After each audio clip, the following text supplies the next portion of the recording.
Солнце блестит на металлических перилах, когда семьи прогуливаются по дорожке, болтая и облизывая тающее мороженое. Дети прижимаются к стеклу и хихикают, наблюдая, как слоны раскачиваются под мягкий гул летнего зноя. Но Амара, старейшая слониха зоопарка и его кроткий глава, сегодня не колеблется. Она поднимает хобот в воздух, принюхивается раз, другой, затем замирает. Ее уши слегка раздуваются. Ее массивные ступни переступают с ноги на ногу. Поначалу посетители едва замечают ее. Но в тот момент, когда ее широкое тело пересекает выставочный ряд и оказывается на бетонной дорожке прямо перед закрытым выходом, толпа начинает шевелиться. «Мама, почему здесь слон?» — шепчет маленькая девочка. Работники зоопарка сразу замечают это. Они подбегают с выражением беспокойства на лицах. «Амара! Назад в дом!» — зовет одна из них, протягивая связку бананов, словно подношение. Она не двигается. Ее темные глаза устремлены в одном направлении — на внешний край дорожки, сразу за группой декоративных кустарников. Подбегает старший вратарь Джона с рацией в руке. Она проскользнула за барьер. «В ограждении нет пролома», — отвечает кто-то. Она просто прошла по траншее, как будто что-то искала. Вещь. Джона хмурится. Амара никогда так себя не вела. Она была спокойной, предсказуемой, как скала в толпе. Но сейчас она стоит твердо, опустив туловище к земле, ее тело неподвижно, как стена между толпой и чем-то невидимым. Остальные слоны отступили на задний план, молча сгрудившись. Толпа начинает перешептываться.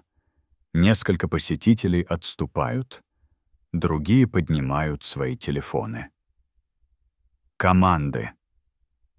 «У нас проблема с восточным выходом», — говорит Джона в рацию, не сводя глаз с Амары.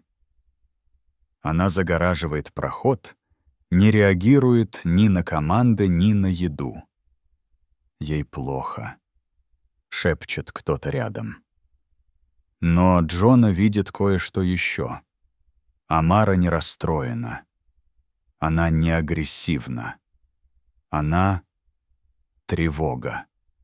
Бдительный. Защитный. «Мэм, пожалуйста, отойдите», — обращается другой сотрудник к женщине, которая тянется за своей коляской. Ее. «Мы пока закрываем этот проход». Слониха не отводит взгляда.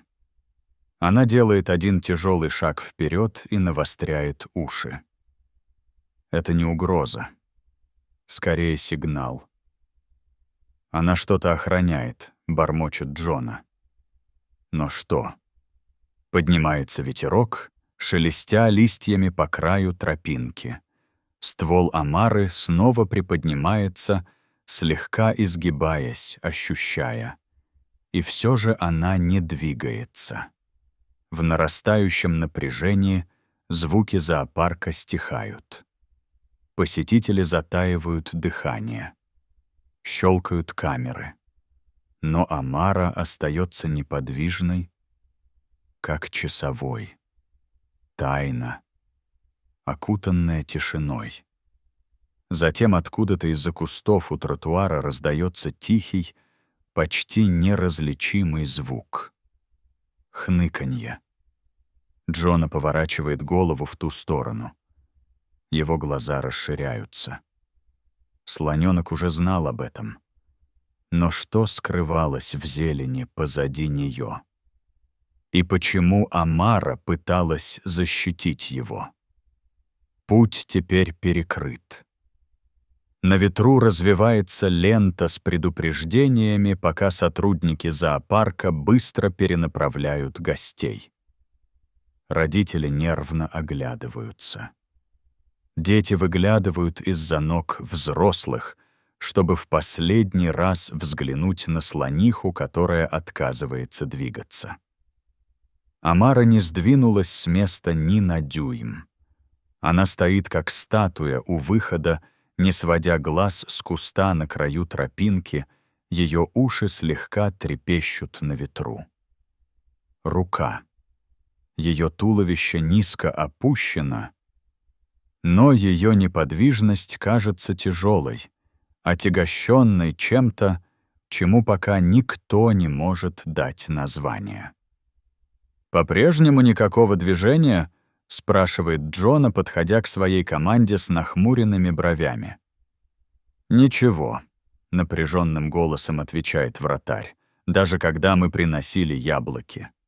Они перепробовали все, ее любимые закуски, успокаивающие голосовые подсказки, даже позволили ей посмотреть на остальную часть стада за барьером. Но Амара оставалась непоколебимой, как сама земля, не испуганная, не сердитая, а просто присутствующая. И это больше всего тревожит Джону. Он видел испуганных слонов. Он видел агрессию. Это ни то, ни другое. Это сосредоточенность. «Она пытается нам что-то сказать», — бормочет он.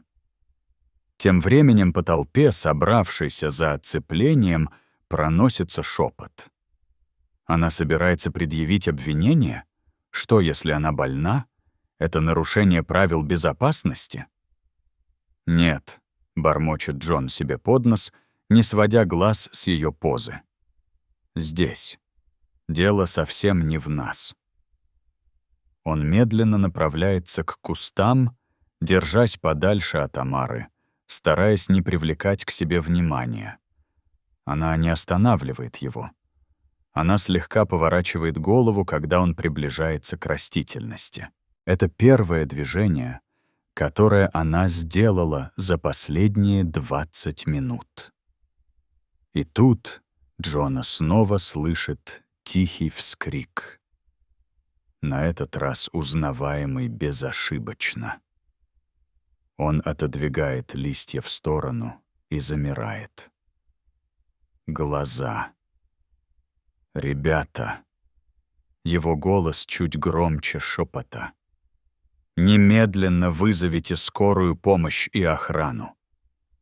Прямо за кустом, почти невидимый под густой листвой, лежит малыш. Его щеки в грязи. Маленькие ручки сжимают упавший стаканчик для питья. Его широко раскрытые глаза мокры от слез. На вид ему не больше 2 лет. Джона осторожно опускается на колени рядом с ним. Сердце колотится. «Эй, малыш!» Ребенок хнычет. Он здесь уже давно. Ни взрослых видно, ни родителей поблизости. Позади него Амара, наконец, сдвигается. Всего на один маленький шаг вперед, как будто она ждала, что кто-нибудь, хоть кто-нибудь увидит то, что она и так знала. О, Боже мой, смотритель дышит. Она защищала его. По посоху разносятся вздохи. Слон преградил путь не из страха. Ее. Она закрыла его, чтобы защитить ребенка, уберечь его от того, чтобы его не затоптали волны уходящих посетителей.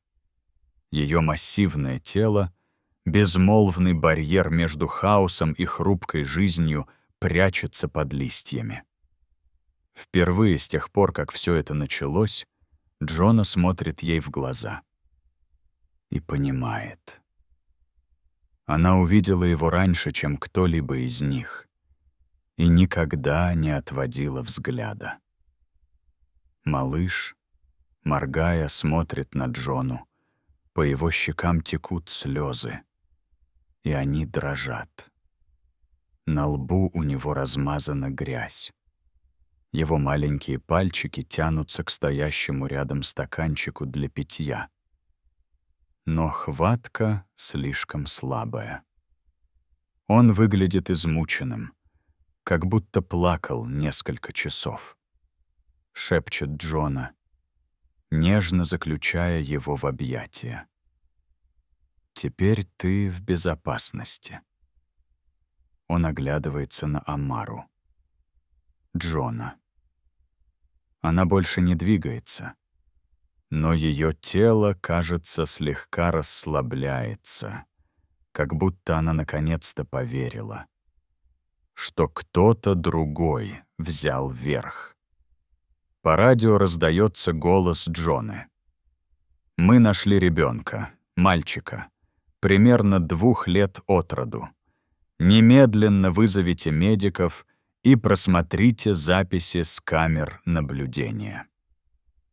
Окружающий персонал смотрит на него с недоверием. Некоторые ахают. Одна из младших смотрительниц прикрывает рот обеими руками. Стоявшая рядом гостья начинает тихо плакать. Кто-то шепчет, что она знала. Она знала, что ребенок был там все это время. Осознание этого обрушилось на нее подобно волне. Амара не была упрямой. Она стояла на страже. Куст, в котором прятался малыш, рос прямо у выхода из дома, как раз там, где проходили посетители, прежде чем Амара преградила им путь. Если бы она не села там сама, если бы она не отказалась двигаться, ребенка могли бы затоптать, и никто бы этого не заметил. Прибывают еще несколько санитаров с теплыми одеялами и носилками, которые осторожно осматривают мальчика на предмет травм. Если не считать царапин и обезвоживания, с ним, кажется, все в порядке. Хрупкое, испуганное, но в порядке. Затем по радио раздается голос. «Мы нашли мать. Она в западном дворике, в полном смятении». Джона глубоко выдыхает. Возможно, это облегчение, но также и горе. Он отходит в сторону, когда ребенка уносят на попечение, и его маленькая головка покоится на плече смотрителя. Когда он проходит мимо Амары, происходит нечто странное. Слон издает низкий вибрирующий рокот, глубокий мягкий звук, похожий на раскаты грома, который никогда не затихает полностью. Это не агрессивно, не печально, просто признание. Она никогда не пыталась остановить нас, тихо говорит Джона. Она пыталась спасти его. И вот впервые за весь день Амара поворачивается и медленно, молча направляется обратно к своему стаду. Путь снова открыт. Но никто не двигается с места, потому что теперь все понимают. Она не была проблемой. Она была защитницей. Вдалеке с грохотом открываются ворота. Тишина. Сквозь толпу работников зоопарка и растерянных посетителей в поле зрения появляется женщина с растрепанными волосами и безумными от паники глазами. Она не видит толпу. Она не слышит радио. Она видит только маленькую фигурку, завернутую в полотенце, которую осторожно несут к медпункту. «Дэвид!» Ее крик разрывает тишину. Малыш поднимает голову на звук и издает хриплый крик. Плач. Мать падает на колени посреди пробежки и рыдает, когда сторож берет ее сына на руки. «О, Боже мой! Мой малыш! Мой малыш!» Она прижимает его к груди, словно боится, что он может снова исчезнуть. Она целует его щеки, волосы, пальцы, затем сжимает его так крепко, что, кажется, никогда не отпустит. Все вокруг застывают на месте. Затем за сценой Амара наблюдает из своего укрытия. Ее тело неподвижно, но взгляд тверд.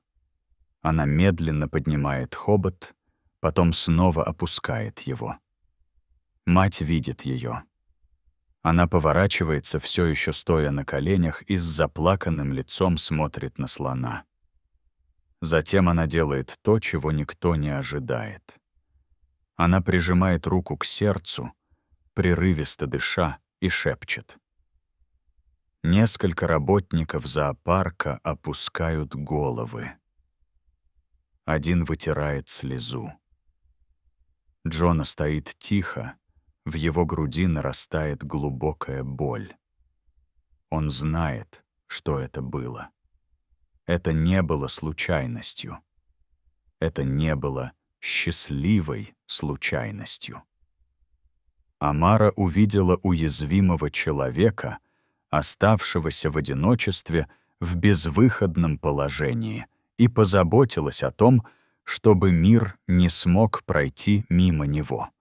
Сотрудник службы безопасности передает матери маленькую сумку, ее телефон, кошелек и ставший печально известным стаканчик для питья. Она кивает в знак молчаливой благодарности.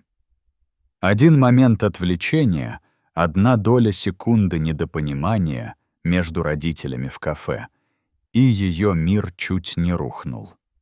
Но этого не произошло, потому что вмешался опекун, чье сердцебиение было сильнее, чем кто-либо мог себе представить, и теперь ребенок был в безопасности. В последующие дни эта история разлетелась по всем уголкам интернета. Слон спасает малыша в городском зоопарке и становится главной темой недели. Видеоролики, снятые ошеломленными гостями, становятся вирусными. Эксперты оценивают когнитивные способности слонов. Некоторые называют это интуицией, другие называют это эмпатией. Некоторые говорят, что это и то, и другое. Но те, кто был там, не нуждаются в определениях. Они помнят только неподвижность, пристальный взгляд и непоколебимое терпение слона, который. Амара отказывался пропускать кого бы то ни было, пока не был найден ребенок. Зоопарк опубликовал заявление. Затем они установили небольшую мемориальную доску возле вольера Амары. Посвящается Амаре, защитнице забытых. Посетители теперь дольше стоят у ее дома. Дети машут им. Родители крепче прижимают к себе своих детей. Некоторые даже плачут. Мать теперь навещает их еженедельно, часто с Дэвидом на руках. Он хихикает, когда видит Амару. Она поднимает свой сундучок в ответ. Ей не нужна благодарность. Она уже все знает. Потому что ребенку не нужны были слова. Ему нужно было, чтобы кто-то увидел его. И Амара не отвела взгляда. Тронула ли эта история твое сердце так же, как наше? Амара не ревела. Она не бросилась в атаку. Она просто стояла на своем и, возможно, тем самым спасла чью-то жизнь. Подобные моменты напоминают нам о том, что животные видят больше, чем мы думаем, и чувствуют больше, чем мы себе представляем. Вы когда-нибудь были свидетелями того, как животное делает что-то по-настоящему необычное? Расскажите нам свою историю в комментариях. Мы читаем все до единого.